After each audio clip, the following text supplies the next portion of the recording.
Valparaíso, Chile. Una ciudad de cerros empinados, casas vibrantes y un pasado con muchas historias. El 12 de abril de 2014, este puerto histórico estuvo al borde del desastre. En los cerros, las casas improvisadas se amontonaban, vulnerables a la más mínima chispa. Ese día, un incendio encendería no solo destrucción, sino también sospechas y preguntas sin respuesta.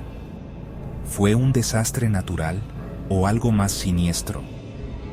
La historia del gran incendio de Valparaíso comienza con una sola columna de humo y termina con una ciudad cambiada para siempre.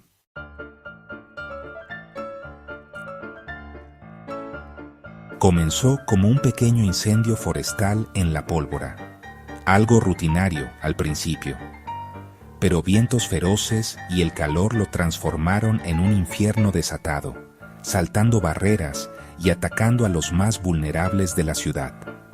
Los bomberos estaban abrumados mientras nuevos incendios surgían a kilómetros de distancia, alimentando rumores de un ataque coordinado. Más de 2.900 casas destruidas, 12.500 personas sin hogar, 15 vidas perdidas. La historia oficial culpó a 2 individuos, pero el extraño comportamiento del fuego dejó a muchos sin convencer. Las llamas murieron, pero el misterio solo creció. ¿Qué pasó realmente en Valparaíso esa noche?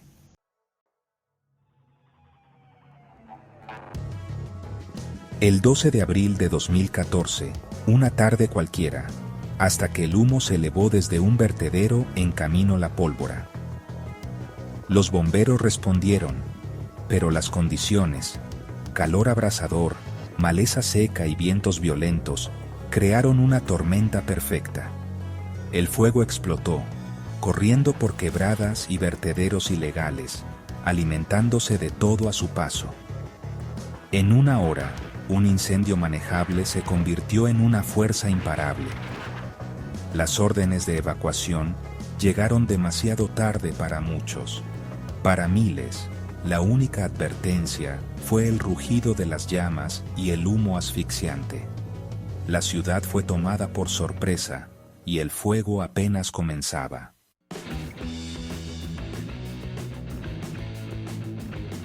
Al caer la noche, el fuego reveló su verdadero horror, un resplandor naranja devorando los cerros. Las brasas, arrastradas por el viento, encendieron nuevos fuegos mucho más adelante, atrapando a bomberos y residentes por igual. El pánico se apoderó de los barrios mientras las familias huían, dejándolo todo atrás. El suministro de agua de la ciudad falló, las calles se congestionaron y los servicios de emergencia se vieron abrumados. Para la medianoche, grandes extensiones de Valparaíso estaban perdidas. La ciudad quedó sola para enfrentar el infierno. La supervivencia se convirtió en la única prioridad.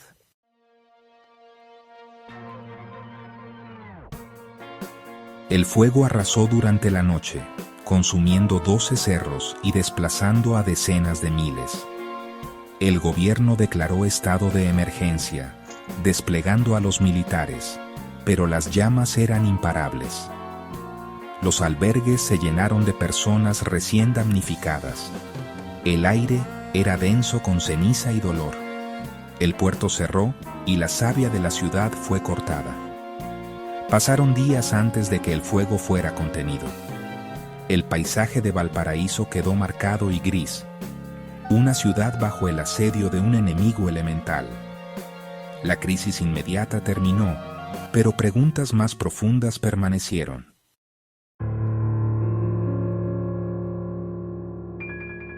La historia oficial hablaba de un solo incendio, pero los sobrevivientes vieron algo diferente. Múltiples fuegos surgieron casi simultáneamente, a kilómetros de distancia, demasiado rápido, para ser explicados solo por el viento. Los testigos describieron llamas apareciendo de repente, como si fuera a propósito. El patrón sugería coordinación, no caos. Las autoridades desestimaron estas afirmaciones, insistiendo en un único origen. Pero para aquellos que lo perdieron todo, la verdad parecía deliberadamente oculta. ¿Fue esto una tragedia de la naturaleza o un crimen calculado? Las preguntas sin respuesta aún persiguen a Valparaíso.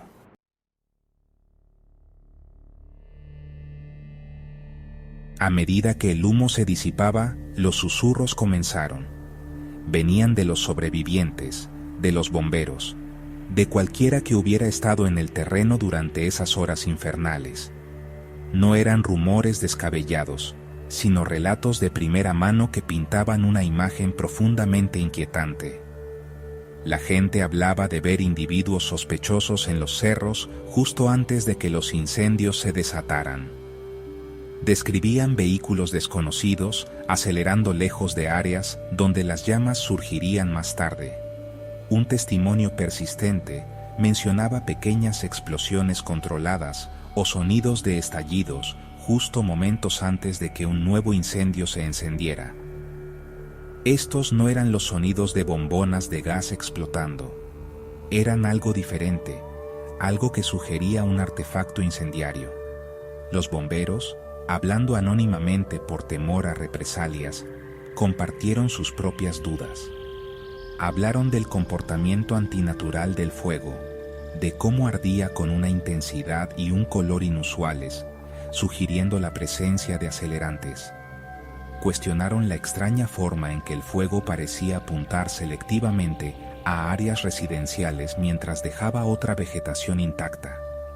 Algunas rutas, cruciales para el acceso y la evacuación, se encontraron misteriosamente bloqueadas por árboles caídos o escombros que no parecían ser resultado del propio incendio. Era como si alguien hubiera intentado deliberadamente obstaculizar la respuesta de emergencia, para asegurar que el fuego tuviera tiempo suficiente para hacer su trabajo. La investigación oficial fue criticada por ser demasiado estrecha, demasiado rápida para aceptar una explicación simple. Se centró en encontrar un chivo expiatorio para la chispa inicial, pero no logró investigar las anomalías que ocurrieron más tarde.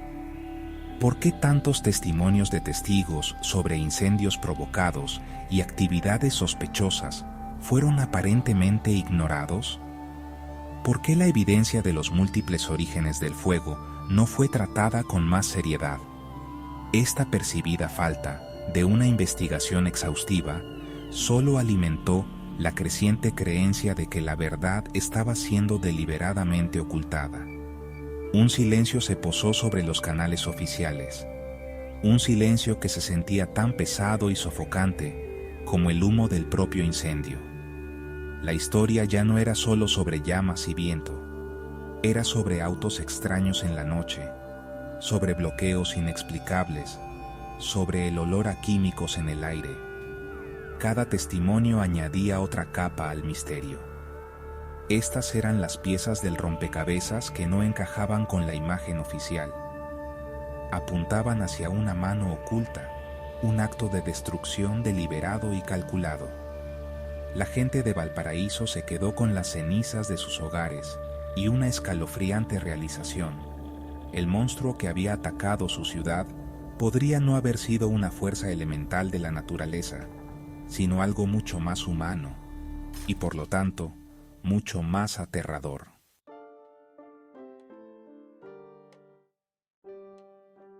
De las cenizas de la narrativa oficial surgió una teoría más oscura.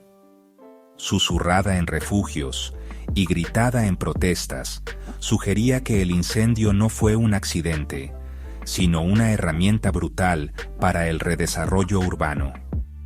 Las llamas arrasaron cerros ocupados por asentamientos informales, tierras codiciadas por su valor inmobiliario y vistas al mar. El incendio resolvió años de disputas legales en una sola noche, desplazando a miles.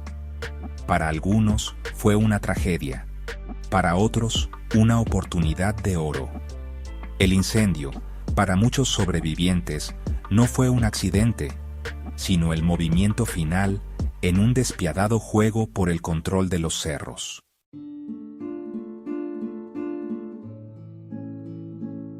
No fue una conspiración, sino un fracaso catastrófico del Estado. Décadas de abandono convirtieron la negligencia en un arma. Las autoridades sabían de los riesgos, el crecimiento descontrolado y la acumulación de residuos inflamables. Ignoraron advertencias y pedidos de la comunidad. El fuego fue el verdugo, pero la negligencia cargó el arma. El desastre reveló una desigualdad profunda.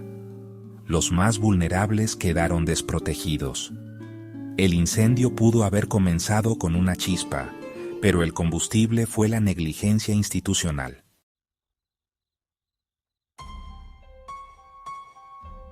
Más allá de la negligencia, surge una teoría más oscura: el sabotaje político. Algunos creen que el incendio fue provocado para desestabilizar al gobierno de Michelle Bachelet, recién asumido. Otros apuntan a grupos radicales, usando el fuego como protesta. El desastre puso a la administración a la defensiva, alimentando sospechas y desconfianza. Para muchos, las llamas fueron más que un desastre, una tormenta política en Valparaíso.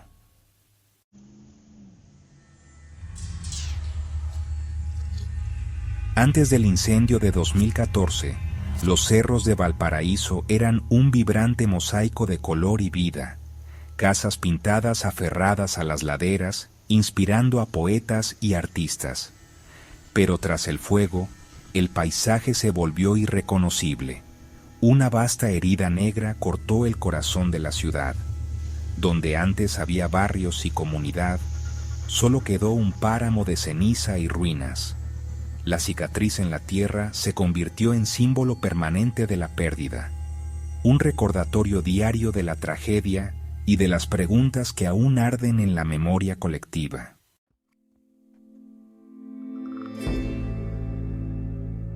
Tras el incendio, una ola de solidaridad recorrió el país. El gobierno prometió reconstrucción rápida y viviendas seguras. Por un momento, hubo esperanza entre las ruinas. Pero con el tiempo, la frustración creció. La reconstrucción fue lenta, atrapada en la burocracia. Los nuevos proyectos, alejados y genéricos, rompieron la vida comunitaria. Hoy, los ecos de esas promesas rotas aún resuenan en Valparaíso, donde muchas cicatrices permanecen y el silencio sobre la causa del incendio sigue pesando.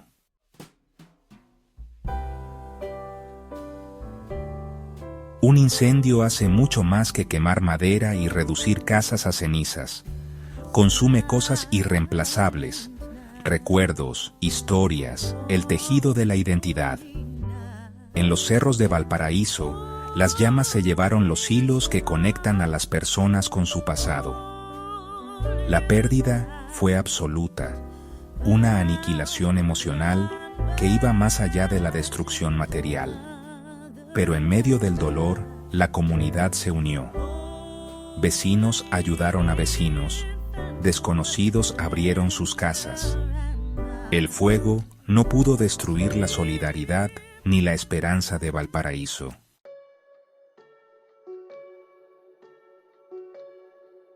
El gran incendio de Valparaíso dejó una pregunta escrita en el humo. ¿Fue una tragedia inevitable o un crimen oculto? Las llamas expusieron las fracturas de la ciudad, la desigualdad, el abandono, la desconfianza. Para algunos, fue un desastre evitable.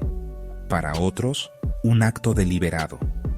Hoy, el misterio persiste, ardiendo en la memoria y la lucha por justicia.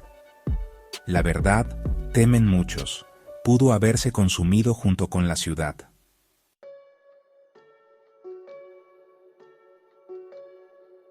Han pasado 10 años desde el gran incendio de Valparaíso, pero el humo nunca se ha disipado del todo. La fecha, 12 de abril de 2014, es una cicatriz en el alma de la ciudad. El caso está cerrado oficialmente, pero en los cerros y corazones la historia sigue viva. Las brasas de la duda y el misterio arden aún, alimentadas por la desconfianza y preguntas sin respuesta. Quizás la verdad no sea encontrar un culpable, sino aceptar la persistencia del misterio.